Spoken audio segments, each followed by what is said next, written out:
Surely, Mom and Dad would want to live with me more than you, Emma, who's not even able to give them grandkids. We're moving here, so you and your husband should move out already.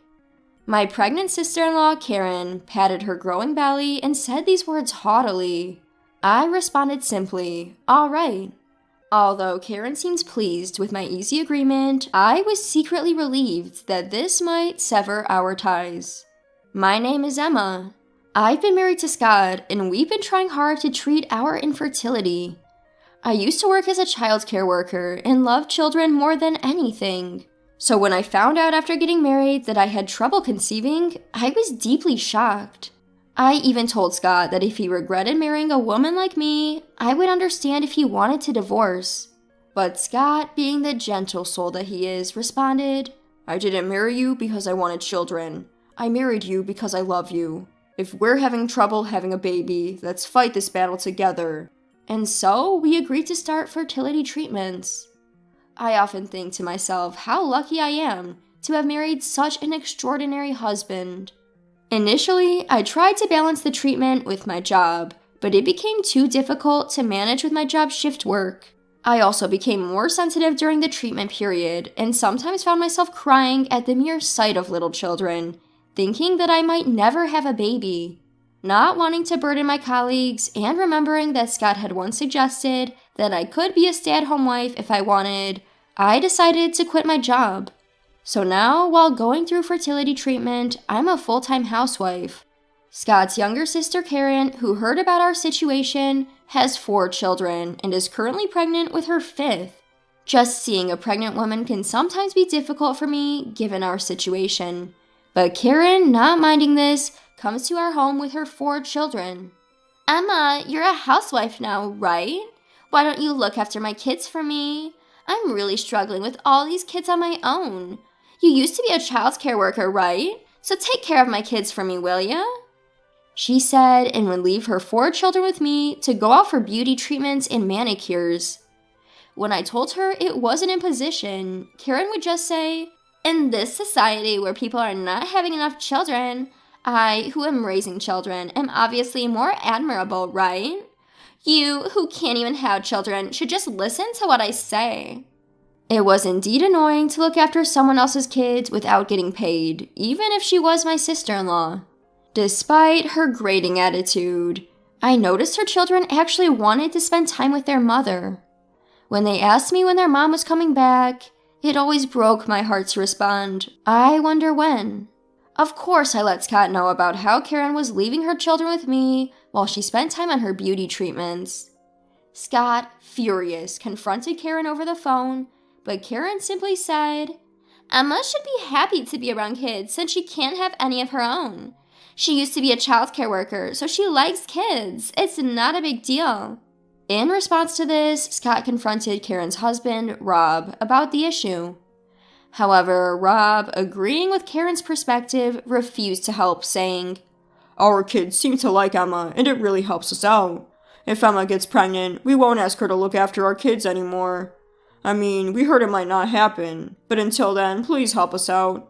Karen is exhausted from child rearing, and since Emma is a housewife, she should be able to help us. Scott told me that if Karen ever came over, I could send her away. However, her 4 kids would run straight to the back room without a word of greeting as soon as they set foot in our house.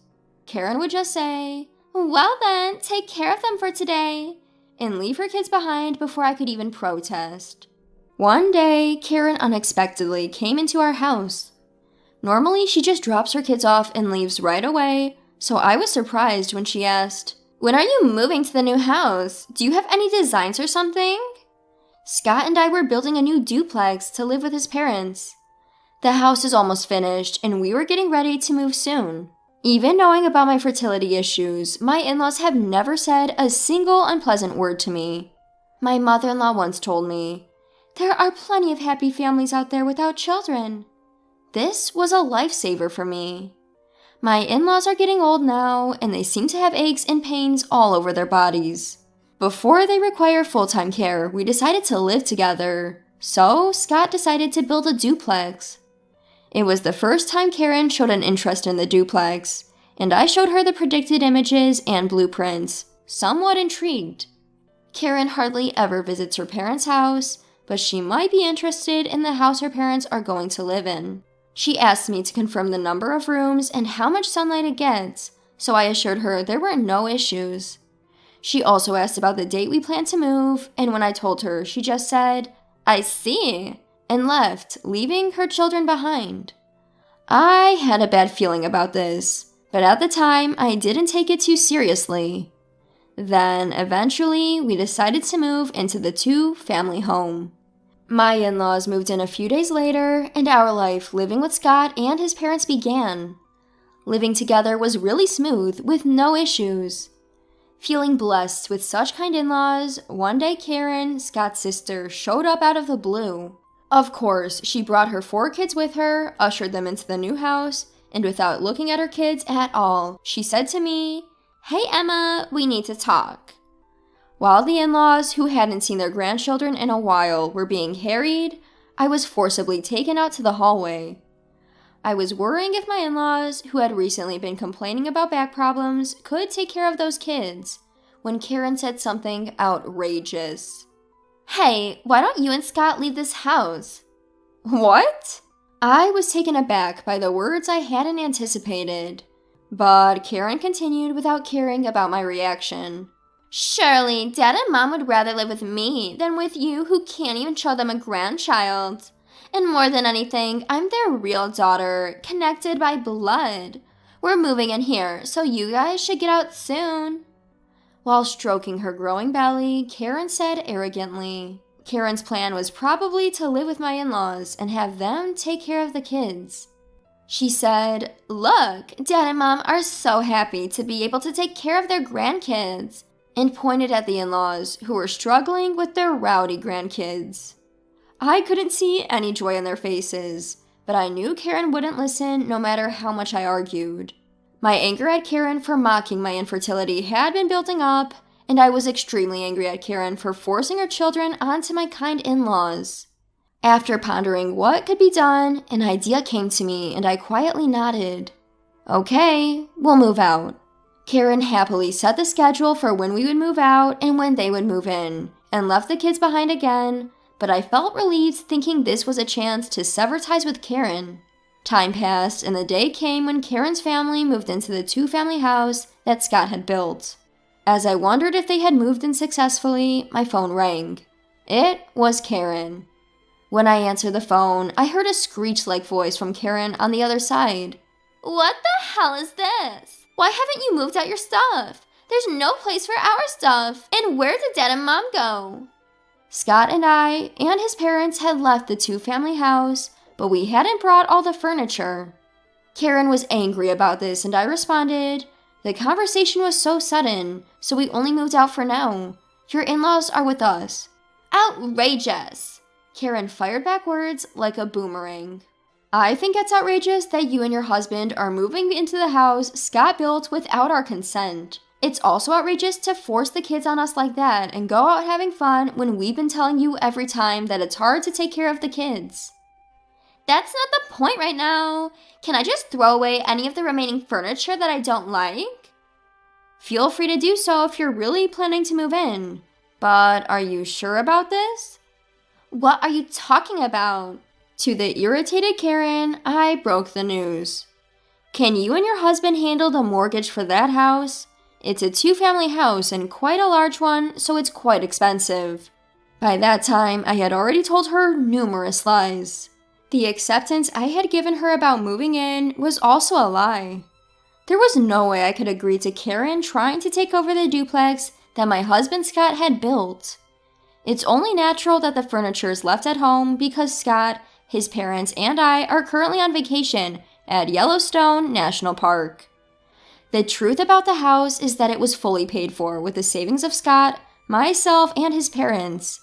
There's actually no mortgage, but that lie was enough to scare Karen. Scott and his parents were also aware of this strategy. When Karen demanded to talk to Scott, he switched to a mischievous look and lied the same way I had, saying that there was still a mortgage. Over the phone, Karen apparently started crying because she couldn't afford the payments. She decided to return to her previous home with her husband Rob and their children after being told by Scott that she could still back out and that we were also returning home. Upon returning to our home, which had just narrowly avoided being taken over by Karen, she immediately stormed over in a fury. "You never told us there was still a mortgage. Why did you keep it from us?" Karen yelled at us. When I casually replied, "Because you never asked," Karen's face turned even redder. "The kids were so happy, thinking this house would be ours. You've disappointed them too. That's why you can't get pregnant. You need to make up for it by properly taking care of the kids. Even though playing with the kids is no big deal, it's better than doing nothing." Listening to Karen's rant, my normally quiet mother-in-law stood up and slapped her on the cheek. Surprised that my usually calm mother-in-law had reacted so strongly, she then addressed Karen with an unexpectedly sharp tone. "You can't even handle that no big deal task of playing with the kids instead of dumping it on Emma. You were planning to move into this duplex just to force your childcare responsibilities onto us, weren't you? I was willing to help if you were struggling to raise your children alone, but who would want to assist a daughter who offloads her parenting duties onto others and acts all high and mighty? Leave this house immediately and don't ever come back." "Aren't you on my side, Mom? I'm your real daughter, aren't I?" In response to Karen's half-crying words, my always quiet father-in-law spoke up. "It's because you are our real daughter that it's so disgraceful. I even feel guilty for raising such a selfish daughter. I've heard from Scott you've been ridiculing Emma for her difficulty in having a baby. That's something no one should do." Karen glared at me fiercely. I felt a slight pity for Karen, who would be alone from now on, as I opened the front door for her. "As both your mother and father have said, please leave. I don't intend to help with your child's care anymore, so please do your best." "You people are monsters!" Karen left the house in tears, and after that, she never set foot in our house again. When Karen came to our house, Scott was out at work. He got a call from her later. It seems it was hard to understand Karen's words as she was sobbing uncontrollably, but apparently her household was already in dire financial straits. Karen had been spending money on beauty salons and manicures, while Rob had been squandering money on lottery tickets. Karen, now running out of savings, apparently thought moving into the duplex that Scott had built would save them from paying rent and utilities. When Karen asked Scott, who earns considerably more than the average income, for financial help, he couldn't forgive her for ridiculing my infertility. Scott told her that all they had to do was cut back on beauty treatments and lotto tickets, but Karen cried, saying she didn't want to. There was no way he could financially aid such an arrogant person, even if she was his real sister. Eventually, Rob ran out of money to buy lottery tickets and had to take a side job after his main work to make ends meet. Karen also lost her money to spend on beauty treatments. She used to look quite put together, but a few months after a falling out with Scott, she was almost unrecognizable.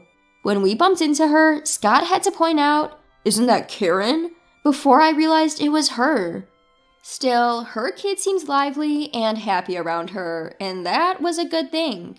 And here's the miracle part of the story. I found out that I'm pregnant, with twins nonetheless. I couldn't stop my tears when the doctor told me. Scott, who had come with me, also cried out of happiness as we shared our joy together. My in-laws were also thrilled that they were finally going to have the child we'd always wanted. I haven't mentioned this to Scott, but I secretly think that being free from the stress I was getting from Karen contributed to me getting pregnant. I feel gratitude and nothing else when I think about how Scott and my in-laws chose to stand with me, not Karen, and because of that, I was blessed with 2 lives. Nowadays, I hope from the bottom of my heart that the babies in my belly will be born healthy.